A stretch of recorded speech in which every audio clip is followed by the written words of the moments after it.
Class 10th। अब management of natural resources और जो लास्ट के 2 चैप्टर हमने पढ़े, उसके बाद कई बच्चे जो हैं वो जेनेटिक्स एवोल्यूशन वाला जो हमारा हेरिडिटी वाला जो यूनिट है उसके बारे में बात कर रहे हैं कि वो हमें पढ़ना है। देखो, ये जो यूनिट है हेरिडिटी वाला, ये क्लासेस जब चल रही थी तो उसमें से एक बैच में तो ये ऑलमोस्ट आधा हो गया था और एक बैच का भी शुरू नहीं हुआ था। तो अब हम YouTube पे इस यूनिट को पूरा जो है वो लेंगे, उसके बाद फिर देखते हैं क्या होता है। पीछे के यूनिट तो ऑलमोस्ट हमने सारे पढ़ लिए हैं। तो ये जो हमारा यूनिट है, this is heredity and evolution. आप लोग कॉपी साथ में रख के नोट्स जो हैं वो साथ साथ में इसके लेते रहेंगे और जो जो मैं लिखाता हूँ उसको आप लोग अपनी कॉपी पे फेर करके जो है वो याद करते रहेंगे। जेनेटिक्स किसको कहते हैं पहले हम ये देखेंगे। आज हम कुछ टर्म्स जो है वो समझ रहे हैं। जेनेटिक्स क्या चीज़ है, बिकॉज क्लास 10th के लिए ये एक नई चीज़ है जेनेटिक्स, जिसको हम लोग कहते हैं। पहले हम जेनेटिक्स, हेरिडिटी वगैरह जो है ये सब कुछ पढ़ेंगे, उसके बाद इवोल्यूशन की तरफ जाएंगे। जेनेटिक्स किसको कहते हैं? Genetics is the study of heredity and variations. ये डेफिनेशन आप आज जो है अपनी कॉपी पे लिखेंगे। पहली डेफिनेशन इसमें आप लिखेंगे जेनेटिक्स की। जेनेटिक्स क्या है? Genetics is the study of heredity and variation. Heredity और वेरिएशन की स्टडी को जेनेटिक्स कहते हैं। ये पूरे ऐसे ही टर्म्स जो हैं जो आप लोगों को पढ़ाया जाएगा। कुछ बच्चे जो हैं वो कह रहे हैं नोट्स, हमें 10th के नोट्स दो। तो नोट्स आप लोगों को बताया गया है कि उस तरह के नोट्स जो है हम 10th में नहीं देते हैं। आपको बताया गया है अपनी कॉपी साथ में रख के साथ साथ में जो पढ़ाया जाता है उसे हम लोग यहाँ से इन लेक्चर्स में यहाँ से जो है वो डिक्टेट कर रहे हैं। आप लोग इन टर्म्स को साथ साथ में कॉपी पे फेयर करें, होमवर्क जैसे करते हैं। जेनेटिक्स, पहली term, what is genetics? This is the study of heredity and variation. अब हेरिडिटी क्या है और वेरिएशन क्या है? देखो, हेरिडिटी जो है that is transmission of characters.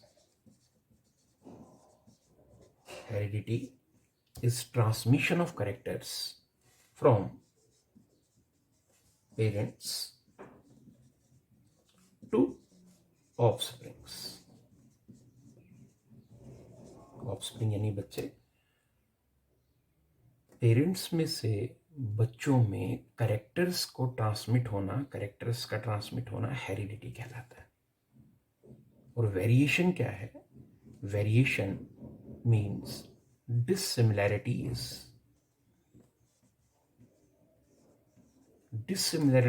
among the individuals of same species. तो पहली डेफिनेशन जेनेटिक्स की हो गई, दूसरी डेफिनेशन हेरिडिटी की हो गई और तीसरी डेफिनेशन वेरिएशन की हो गई। 3 टर्म्स आप याद कर रहे हैं, लिख रहे हैं। Genetics is the study of heredity and variation, that's all. Second term heredity. Heredity क्या है? Transmission of characters from parents to offsprings. And third, variation, dissimilarities among the individuals of same species. साथ साथ में इनको समझना भी है। देखो, हेरिडिटी जो है कैरेक्टर्स का पेरेंट्स से बच्चों में जाना। जैसे आप लोगों ने देखा होगा कि कोई बच्चा है, उसके बाल जो हैं वो करली हेयर्स हैं। देखे हैं आप लोगों ने? और आप नोटिस करते हैं कि उस बच्चे के बाल कर्ली हैं, और ये भी आप देखते हैं कि उसके जो फादर हैं, उसके फादर जो हैं उनके बाल भी कर्ली हैं।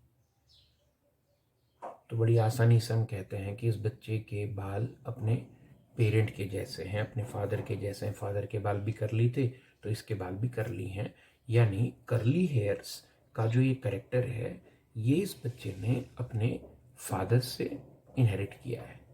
दिस इज हेरिडिटी, किसी करेक्टर का पेरेंट से बच्चों में जाना, दिस इज हेरिडिटी।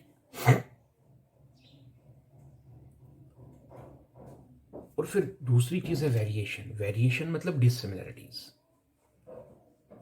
डिसिमिलरिटीज का मतलब हो गया मुख्तलिफ, डिफरेंट, अलग अलग, वैरायटी जिसको हम लोग कहते हैं। मतलब सब इंसान हैं, लेकिन किसी इंसान के बाल कर्ली हैं तो किसी के कर्ली नहीं है, स्ट्रेट हैं। किसी के ब्राउन हैं तो किसी के ब्लैक हैं। किसी की आईज जो है वो ब्राउन कलर की हैं, किसी की ब्लैक कलर की हैं, किसी की ब्लूइश कलर की हैं, ग्रीनिश कलर की हैं। किसी का हाइट ज़्यादा है तो किसी की कम है। किसी का कलर जो है वो बिल्कुल फेयर कलर है, वाइट कलर है, और किसी का बिल्कुल ब्लैक कलर है। एक स्पीशी के होते हुए भी, एक ही नस्ल के होते हुए भी हम लोगों में आपस में जो ये फ़र्क दिखाई देते हैं, ये डिसमिलरिटीज़ दिखाई देती हैं, इसी को वेरिएशन कहते हैं। ये डिसमिलरिटी कलर की है, शेप की है, साइज़ की है, वेट की है, आंखों के रंग की है, ब्लड ग्रुप की है। देखो ब्लड ग्रुप किसी का ए होता है, किसी का बी, किसी का ए बी, किसी का ओ, किसी का पॉजिटिव, किसी का negative. This is variation, dissimilarities among the individuals of same species. Even की सेम पेरेंट के भी जो दो बच्चे हैं, मसलन एक फादर और एक मदर है, उनके 2-3 बच्चे हैं, एंड यू विल सी कि वो जो 2 या 3 बच्चे भाई बहन सगे आपस में हैं, उनमें भी एक दूसरे से कुछ फर्क होंगे। आप अपने सगे भाई से या आप अपनी सगी बहन से कुछ फर्क दिखा रहे हैं, हालांकि आपके पेरेंट सेम हैं। आप भी उन्हीं पेरेंट्स के बच्चे हो और आपका भाई भी उन्हीं पेरेंट्स का बच्चा है, और दोनों के पेरेंट्स सेम हैं, बट इसके बावजूद आप दोनों सगे भाइयों में भी एक दूसरे से कुछ फर्क है। That is called variation. Genetics में हम इन्हीं दोनों चीज़ों को स्टडी करते हैं। नंबर 1 हेरिडिटी स्टडी करेंगे, वेरिएशन स्टडी करेंगे। हेरिडिटी स्टडी करने का मतलब क्या हुआ कि आखिर कैसे पेरेंट्स में से कोई करेक्टर बच्चों में ट्रांसमिट हो पाता है। यानी अगर फादर के हेयर करली हैं और उसके बेटे के भी बाल करली हैं, तो फादर के करली हेयर किस तरह से बच्चे तक आ गए, दैट इज हेरिडिटी। इसकी स्टडी जेनेटिक्स में की जाती है। और वेरिएशन मतलब कि सगे भाई बहन जो हैं वो एक ही पेरेंट के बच्चे हैं, लेकिन उसके बावजूद भी उनमें एक दूसरे से फर्क कैसे है, दैट इज कॉल्ड वेरिएशन। अब हेरिडिटी क्यों होती है, वेरिएशन क्यों होती है, करेक्टर ट्रांसमिट कैसे होते हैं, और सेम पेरेंट के बच्चे भी आपस में एक दूसरे से अलग कैसे होते हैं, ये जो है हेरिडिटी और वेरिएशन दोनों की स्टडी जिस साइंस में की जाती है उसको जेनेटिक्स कहा जाता है। तो आज 3 टर्म्स आप तैयार करें, जेनेटिक्स, हेरिडिटी एंड वेरिएशन। इसके अलावा एक और इम्पॉर्टेंट चीज़ जो आप यहाँ याद रखेंगे, आपकी 4th टर्म जो आज आप याद रखेंगे, वो आप याद रखेंगे ग्रिगोर जोहान मेंडल। एक साइंटिस्ट रहा है ग्रिगोर जोहान मेंडल। जो 4थी टर्म आप इन कंसेप्ट्स में लिखेंगे हर यूनिट के पहले, जैसे हम आपको लिखाते हैं क्लास में, वैसे ही ये आप जोहान मेंडल के बारे में लिखेंगे। मेंडल कौन था? मेंडल एक साइंटिस्ट था, बेसिकली एक मैथमेटिशियन था, और मैथमेटिशियन होने के साथ साथ एक चर्च में ये पादरी का काम भी करता था। तो ये मैथमेटिशियन था, लेकिन बायो में इसे फादर ऑफ जेनेटिक्स माना जाता है, क्योंकि जो साइंस है जेनेटिक्स की, हेरिडिटी और वेरिएशन की जो स्टडी है, इसकी शुरुआत करने वाला ये ग्रिगोर जोहान मेंडल ही था, इसलिए इसको फादर ऑफ जेनेटिक्स कहा जाता है। अब मेंडल ने ऐसा क्या दिया, मेंडल ने ऐसा क्या किया? देखो, मेंडल ने जेनेटिक्स की शुरुआत की, इस चैप्टर में हम उसके बारे में पढ़ेंगे। बेसिकली पूरा जो जेनेटिक्स है वो जेनेटिक्स 4 लॉज पे बेस्ड है, जिन्हें हम लोग लॉज ऑफ इनहेरिटेंस कहते हैं।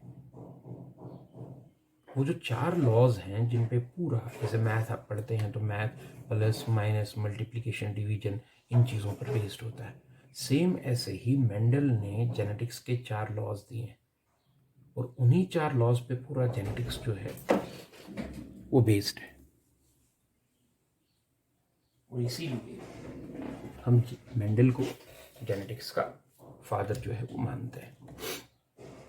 तो इसका इंट्रोडक्शन जो है आप आज लिखेंगे कि Grigor Johan Mendel was a priest, he was a mathematician, and he is known as father of genetics.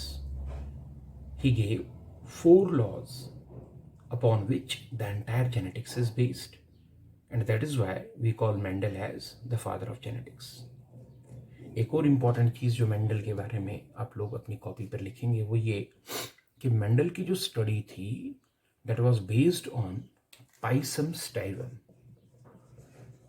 Pisum sativum जिसे हम पी प्लांट कहते हैं, मटर का पौधा कहते हैं, वो जो पी प्लांट है, मटर का पौधा जो है, उसी पर मेंडल की सारी स्टडी जो थी बेस्ड थी। तो ये भी क्वेश्चन आता है, the study of Mendel is based on pea plant, pisum sativum, उस पर इसकी स्टडी बेस्ड थी। तो ये जो 4 चीज़ें हैं इनको आप आज जो है अपनी कॉपी पर लिखेंगे। Genetics first term, heredity second term, variation third term, and fourth term will be Gregor Johann Mendel, the man who was a mathematician, he was a priest, he is regarded as father of genetics. He gave 4 laws upon which the entire genetics is based, and the study of Mendel was on Pisum stivum और pea plant। इन 4 terms को आप आज अपनी copy पे जो है वो fair करेंगे।